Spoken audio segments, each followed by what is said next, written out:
That was the missing ingredient, was wealth. And wealth is power. If you don't own any assets and resources, you don't have any wealth. Consequently, when you put 100% of everything of value in this society in the hands of the dominant white group, blacks haven't got a snowball's chance. They can't make it. It's impossible. It is academically impossible and theoretically impossible right now for black folk to continue to exist without reparation. They got nothing. You don't own and control anything. Black Americans have been systematically, socially engineered into the lowest level of a real-life monopoly game. You do not own and control a sufficient amount of anything to be competitive in America. You're going down. What we want to do is to get about the business for the first time in history of this nation, design a policy that is strictly devoted to the economic and social reform of black America by giving them a national plan that would be proactive in resolving some of the major impediments and conflicts and developing broad racial strategies for dealing with white racism in this country.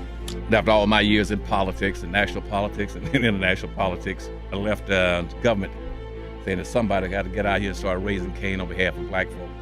I see myself as an empowerment pragmatist, saying how do we get from where we need to go as quickly as possible to save ourselves from becoming a permanent underclass in this country by the year 2013. And one of the ways that you say will not work is integration. You cannot get equality through civil rights and integration. What decides your opportunities in America is what you own and control. Why would you ever do anything that breaks yourself into smaller pieces when you're already a plan systematically programmed the minority? Time is up. You have made as a race every religion, every ethnic group, every racial group rich. There is nobody else left on earth to make rich but yourselves.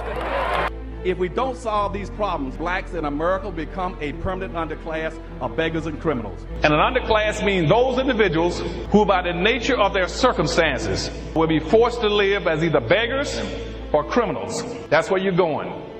Now, the reason you cannot win is that you've been locked into this low level of a real-life monopoly game. You do not own and control enough of wealth. See, in 1860, when you were 98% slaves, you had an ownership of 0.5% of this nation's wealth in 1860 on the eve of the Civil War. And here you are 140 years after slavery when you're supposedly 100% free and you still only have 0.5% of this nation's wealth. You cannot compete. The typical average white person in America has 3,500 times more money than you have. You have not moved one iota in acquiring the most significant and the most important thing in our society. It is not civil rights. It is not integration that's going to give you equality and equal opportunity. Racism has nothing to do with attitudes, with prejudice, and with bias. Racism is a competitive group contest between people for resources and for superiority. And racism is a race without a finish line. Doesn't have anything to do with voting. That's an intellectual masturbation process.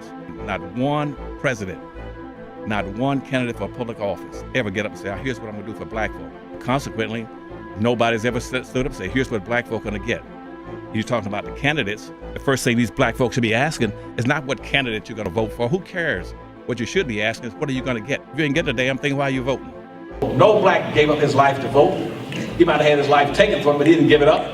I'm not going to vote for anything, anybody, any candidate, any political party, unless they commit and tell me specifically and solely what you're going to do for black folk.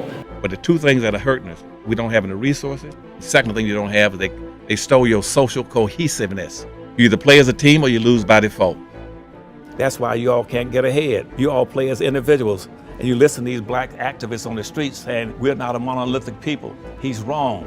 Wealth and power follows the numbers. You haven't got a lot of blacks with you, pooling your money, pooling your votes, pooling your interests, pooling your labor, then other people will pick you clean and cherry pick you. You as black folk are not guests in America. You are not guests on this earth. You walk on sacred ground paid for by the blood, sweat, and tears and suffering and sacrificing of millions of black people. You are special people. Nobody's been mistreated and maltreated like you are. Black folk were the economic engines that drove the development of this nation. You're the first original people on earth. You're the first people in this country. You're the only people denied the right to own property, denied to have the fruits of your labor.